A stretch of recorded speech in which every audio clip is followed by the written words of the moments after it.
Le battleur sait à présent se libérer de l'emprise du diable des religieux monothéistes et révéler la beauté et l'intelligence de Vénus. De nouveaux espaces de survie spirituelle se découvrent alors et se déversent dans son imaginaire. Une profusion de connaissances et d'états de conscience comme surgit de cornes d'abondance. Le héros grec Hercule, coiffé de la peau du lion de Némée, qui le rend invulnérable, représenté ici au château de Suse-la-Rousse, est le symbole de ce moment de triomphe en soi-même et de l'abondance des forces qui le transforment en puissance. Mais ce déversement bienheureux couronnant l'œuvre alchimique intérieure ne se commande pas. Son moment échappe à toute volonté humaine pour se produire. Et c'est bien ce qui insupporte les esprits religieux monothéistes, pressés d'en finir avec ce processus de transformation spirituelle intérieure long et éprouvant, pressés de croire, de baptiser, de convertir leurs semblables leurs croyances, quitte à simuler ce moment, échappant à leur volonté en racontant des histoires où Dieu décide d'agir et transmettre à leurs prophètes ses connaissances surhumaines, quitte à concentrer toutes ces connaissances dans un livre unique. Si de nos jours, il faut toujours aller plus vite, c'est parce qu'il dirige le monde et il le mène à l'abîme. Ce coup d'état spirituel fut d'abord perpétué par le pharaon Akhenaton au XIVe siècle avant notre ère, quand il renversa la triade du principe créateur Amon-Ra, esprit inconnaissable d'Amon, dont Ra est la tête. Hymen, Amon, c'est le nom caché. Ra, source et expression du verbe créateur, et Ptah, le corps, la manifestation de ce feu créateur en toutes ses possibilités, fonctions et organes de la nature. Akhenaton transforma cette triade invisible en une autre triade visible, Ak Ibis Aton, 3 noms inscrits dans le cartouche de son nom de naissance, qui signifie lumière d'Aton. Il opérait ainsi 3 substitutions aux conséquences incalculables pour la pensée religieuse occidentale, en révélant l'Ak, la puissance cosmique potentielle, au grand jour, alors que sa radiance doit demeurer cachée en Amon. En livrant à l'intelligence de Thoth Ibis, dieu de l'écriture, de la science et de la magie, ce qui doit demeurer en puissance en Ptah, et en transformant les rayons intérieurs profonds de Ré en lumière brûlante d'Aton. En somme, tout l'univers secret d'une vie intérieure en Amon, embrassant avec mesure l'évolution spirituelle de chaque myste dans les écoles de mystère des anciens Égyptiens, était soudain exposé aux rayons d'un soleil embrasant tout de l'extérieur. Mais ce nouveau culte d'Aton garderait parallèlement, et c'est là son paradoxe, le culte d'une lumière ne se révélant qu'à ceux qui la cherchent, Aton ne se manifestant qu'aux esprits libres, reliant dans leur quête leur profondeur propre à l'espace cosmique. Contrairement aux dieux monothéistes, Aton n'a pas besoin d'être révélé car il brille aux yeux de tous, et pour tous des mêmes rayons. Et il appartient à chacune et à chacun de s'y réchauffer le cœur et l'âme par des rites et des offrandes appropriées, de perfectionner ses connaissances et de dépasser les limites de sa propre conscience en toute autonomie. Pari insoutenable pour des religieux n'aspirant en rien à se surprendre soi-même par une quête intérieure pleine d'imprévus, développant l'imaginaire, mais voulant au contraire tout comprendre par la relecture d'un seul livre, la Bible, rédigé par un nombre limité d'auteurs. Ces deux quêtes de Dieu, pour les uns en soi-même et pour les autres au-delà de soi, semblent irréconciliables. D'un côté, démarche à grimper soi-même pour dépasser ses propres limites. De l'autre, de longues marches collectives, déjà décrites par d'autres que soi, dans un livre unique, et à se repasser en mémoire. Et pourtant, ces deux démarches cohabitent en cultivant, pour les uns, le culte du secret et pour les autres, le culte du sacré. Il existe une grande proximité étymologique entre le secret, secretum, et le sacré, le sacer, sacratum. L'un et l'autre signifiant à la fois ce qui est en soi et à part de soi. Pour les uns, ce qui est déjà en soi et n'aspire qu'à se révéler en chacune et en chacun, réelle concrétion de Dieu en soi, soit en Dieu, soit Dieu. Et pour les autres, Dieu demeurant une abstraction pour tous, les uns aspirant à être des connaissants et les autres à avoir la connaissance, les uns associant et partageant leur connaissance et leur lieu de vie spirituelle, et les autres les dissociant pour s'approprier les connaissances et les terres des autres. Les uns écrivant humblement en minuscules leurs aspirations, et les autres en majuscules, plus grandes qu'eux. Les uns parlant en vérité, et les autres dictant leur vérité. Les uns s'aimant soi-même pour mieux aimer les autres, et les autres n'aimant que ce qui plaît à leur Dieu, la liberté déterminante des uns répondant au déterminisme délibéré des autres. Avant cette irruption de la pensée monothéiste, les Égyptiens prenaient le temps de se laisser emporter graduellement dans leur propre survie. Et c'est sans urgence aucune qu'ils vivaient avec cœur les moments rituels qui scandaient leur vie chaque jour. Car les rituels occupaient une place centrale dans la pensée égyptienne, dans tous les secteurs de la vie. Le moindre geste et la plus subtile des pensées étant appelés à se répéter et à se convertir en force agissante et régénérante. Ils se saisissaient du temps qui court pour l'intégrer rituellement à leur vie quotidienne et la ponctuer ainsi d'un temps plus dense et plus lourd de sens qui, en se répétant, donnait corps à l'ouroboros, déjà en mouvement dans le chariot, la lame 7 du tarot, bouclant sur soi-même et transformant peu à peu le regard de l'être sur soi et sur lui.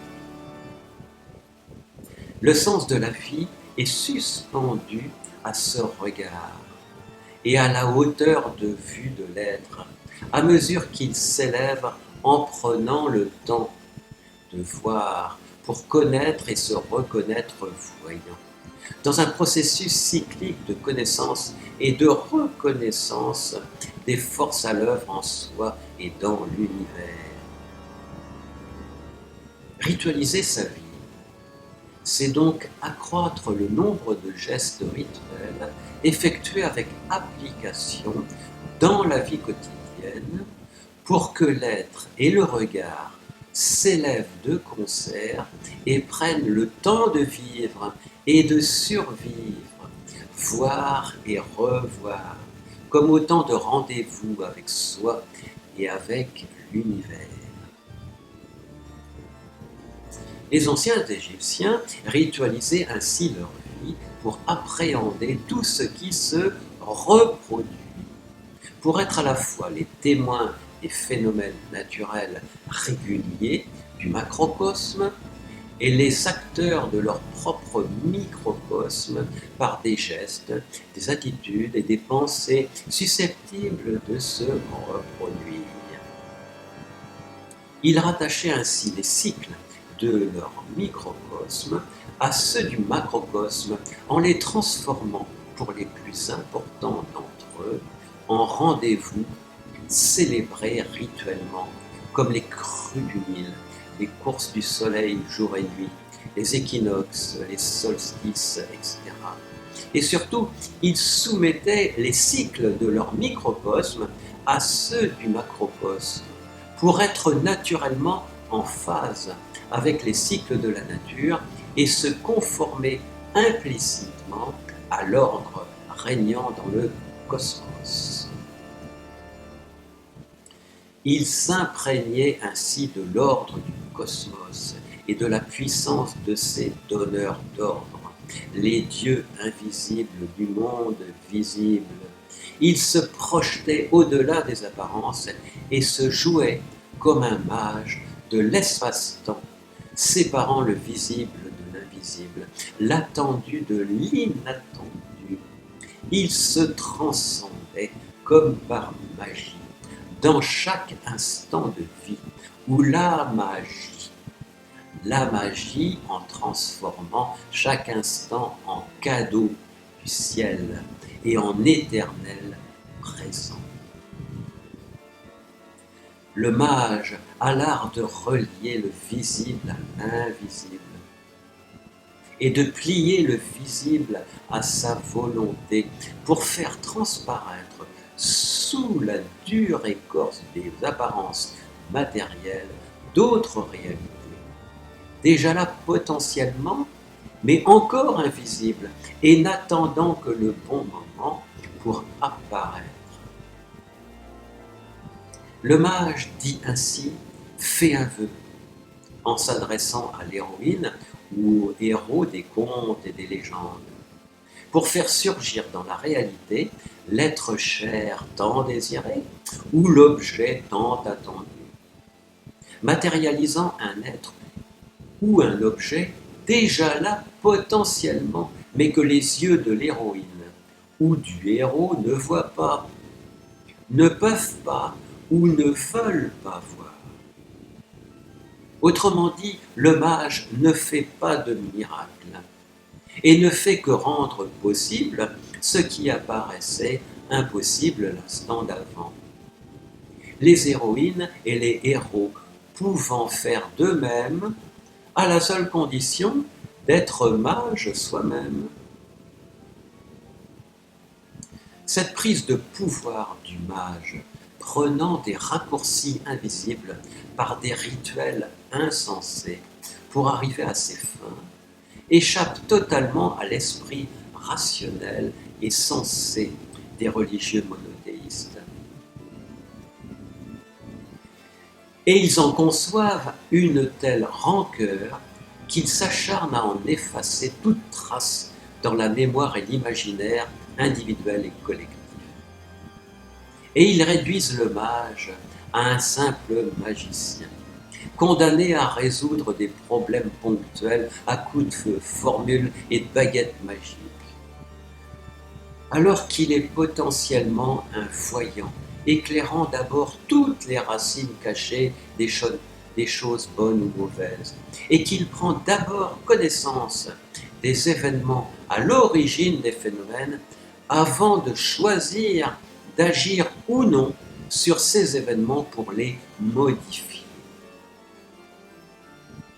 Ces magiciens comme les religieux monothéistes, sont des hommes pressés d'arriver à leur fin, qui accélèrent le temps artificiellement pour transformer leur vie matérielle et spirituelle, mais qui tuent par là même dans l'œuf l'être androgyne, clé de l'élévation de l'être et de l'âme dans sa dimension cosmique. Car cette accélération met fin aux pensées rituelles cycliques qui bouclent sur elles-mêmes régulièrement et ne sortent de leur cercle que pour se croiser au centre du cerveau. Des mouvements mis en exergue dans le tarot par l'ermite, la roue de fortune et la force. Les physiciens modélisent cette accélération transgressive du temps par les religieux et les magiciens sous la forme d'une force centripète attirant la pensée cyclique au centre de sa boucle. Tandis qu'une deuxième force centripète, appelée à tort force centrifuge, perpendiculaire à la première, tend à éjecter la pensée de son propre cercle. La première force centripète présente dès que la pensée devient cyclique et régulière, est dirigée naturellement vers le centre du cercle, mais sans céder à la tentation de l'atteindre et de le nommer.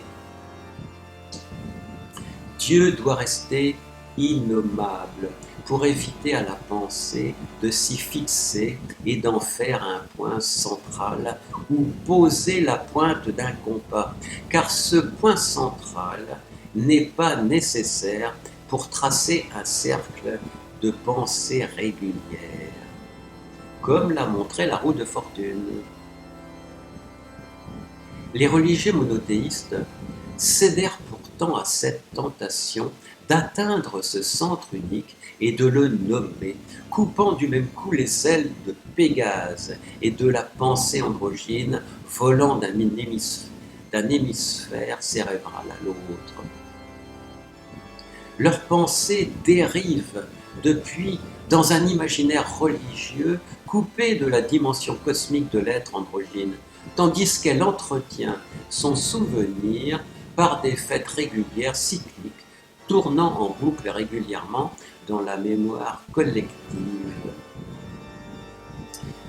Toute la pensée et la vie religieuse monothéiste semblent destinées à réparer comme une faute originelle cette accélération transgressive du temps et ce reniement de l'être androgyne comme sas d'accès à la dimension cosmique de l'être. La maison Dieu, 16e lame du tarot, illustre cette éjection de l'être double androgyne hors des murs d'enceinte d'une tour cylindrique. Ces deux parties masculines et féminines tombent de haut comme Pégase, auquel la pensée monothéiste coupe les ailes, et elles sont comme éjectées d'une tour vue d'en haut, comme d'un cercle de pensée en rotation qui soudain accélère et projette dans un imaginaire sans repère, soumis le plus souvent aux formules magiques de penseurs doctrinaires et sectaires. Voilà pourquoi la pensée traditionnelle en Occident s'est rétrécie comme une peau de chagrin à mesure que se répandait le monothéisme. Seuls ont résisté, dès les premiers temps, les moines et les moinesses aux vies et aux pensées soumis à des ordres réguliers, comme Luca Pacioli, Hildegard de Bingen ou Raban More, dont les œuvres donnent du sens ici au battleur, à la papesse, à la force, à la mort. Ils illustrent par leurs œuvres le message secret du tarot, comme les artistes de la Renaissance qui en ont dessiné les cartes. La vie et les œuvres de ces religieux et de ces artistes témoignent de leur passage de la vie à la survie, et ceci de leur vivant, sans attendre la mort. Auprès d'eux, la vie spirituelle reprend son cours en toute sérénité, en suivant les règles de la nature et du cosmos, des cycles réguliers de travail et de prière, déclenchant l'élévation de l'âme dans la dimension cosmique de l'être. Un niveau spirituel annoncé par l'étoile, la lame succédant à la maison Dieu. Mais avant d'en arriver là, il convient de ne pas accélérer le temps indûment, comme les religieux monothéistes, et d'apprendre au contraire à le retenir, à contenir en soi-même cette tentation de l'accélérer pour laisser l'œuvre intérieure de transmutation s'accomplir d'elle-même, sans le vouloir explicitement et sans l'exprimer par des mots, des noms ou des concepts quels qu'ils soient. Car pour les alchimistes, ces mots et ces noms sont du combustible accroissant la puissance de leur feu jusqu'à brûler et détruire l'œuvre déjà accomplie et faire exploser leur maison Dieu. Contenir l'accélération du temps comme la puissance du feu est ainsi tout un art. L'art de brûler intérieurement sans se consumer intégralement. L'art de penser Dieu et non de penser à Dieu sans le nommer. À gauche, l'arbre des métaux alchimiques, gravure de l'Oculus Philosophia, qui symbolise par 3 principes, le mercure, le soufre et le sel, et 7 planètes, Mercure, Saturne, Jupiter, la Lune, Vénus et Mars, et le Soleil, les 10 emblèmes de l'œuvre de transmutation de l'alchimiste qui prend le temps d'attendre que son œuvre se réalise et ne désigne que par des symboles les principes actifs qu'il se garde bien de nommer. À droite, l'arbre séphirotique de la Kabbale hébraïque, qui au contraire transforme ces 10 principes et planètes en 10 puissances à dimension humaine, les séphirotes. D'un côté, 2 triangles encore séparés parce que le moment de les réunir en les superposant n'est pas encore venu, parce que ce moment se désire et se suscite dans la plus stricte intimité, et parce qu'une fois réunis, il restera toujours du temps pour contenir et susciter le désir de Dieu jusqu'à le faire advenir en soi-même. De l'autre, ces mêmes triangles réunis définitivement et formant le tétragramme hébraïque où Dieu est déjà nommé et présent. La vie et l'œuvre des grands artistes de la Renaissance donnent aussi du sens à toutes les lames majeures du tarot, Dürer en particulier, à la fois peintre, graveur et mathématicien, qui s'est appliqué à illustrer par son triptyque Le Cavalier, la mort et le diable, Mélancoliae et Saint Jérôme en sa cellule, les 3 phases de l'œuvre de transmutation de l'esprit de l'alchimiste, l'œuvre au noir, l'œuvre au blanc, l'œuvre au rouge.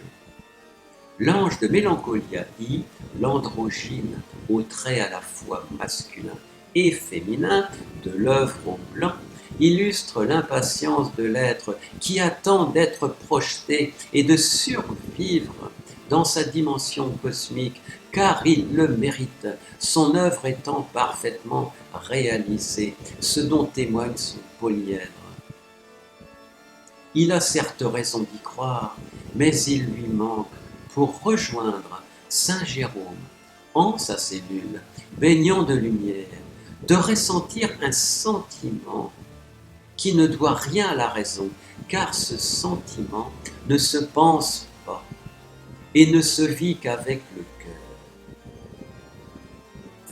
Pour que l'ange de l'esprit se transforme en angelot de l'âme. Il manque à l'ange de vivre avec cœur sa propre mélancolie. Un état tout à fait propice aux artistes en création, investis et comme enfouis dans leur œuvre en cours, sachant maintenir en eux cette mélancolie pour stimuler leur imaginaire. Mot transcrit du grec mélancolia, qui est lui-même composé de mélas, noir, et de coller, la bile. Ils ont l'art de faire couler et d'entretenir en eux ce filet de bile noire nécessaire à la manifestation de l'inspiration et au déclenchement de l'impulsion créatrice, juste suffisante par ailleurs pour éviter ses effets destructeurs. La mélancolie était considérée par les Grecs comme une source de génie ou de folie pouvant conduire, du fait de la tristesse qu'elle engendre, à la contemplation et à la créativité. Elle permettait, dans ce sens antique, de traverser un temps de crise et, tout en faisant son deuil d'un événement, de renouveler le sens de la vie.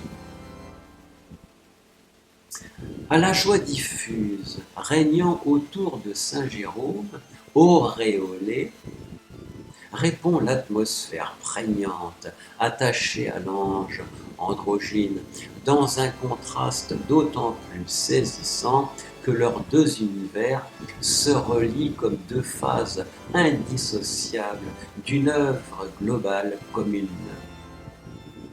Dürer parvient ainsi à traduire le mouvement généré par les polarités opposées des symboles placés comme deux colonnes en regard les uns des autres et à captiver le regard de ceux qui contemplent ces chefs-d'œuvre en les invitant à se glisser entre les colonnes pour changer de temporalité. Sous leurs yeux, les objets statiques se métamorphosent en symboles et en opérations mystérieuses, porteuses de sens, et d'une lumière les pénétrant en retour. Les gravures de Dürer ne se contemplent pas seulement en remuant des vernis de connaissance, mais se ressentent de bien plus loin et plus profond, en réveillant un devoir-être en chacune et en chacun, et en l'appelant au sursaut, à l'éveil et à la renaissance.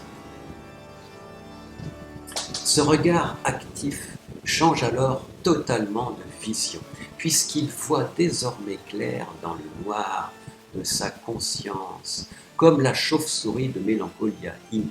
Il remonte le temps jusqu'à la source de lumière d'où elle jaillit, son soleil noir, et il passe par son point central pour recevoir la lumière d'un soleil à présent resplendissant, l'astre baignant la chaude cellule de saint Jérôme.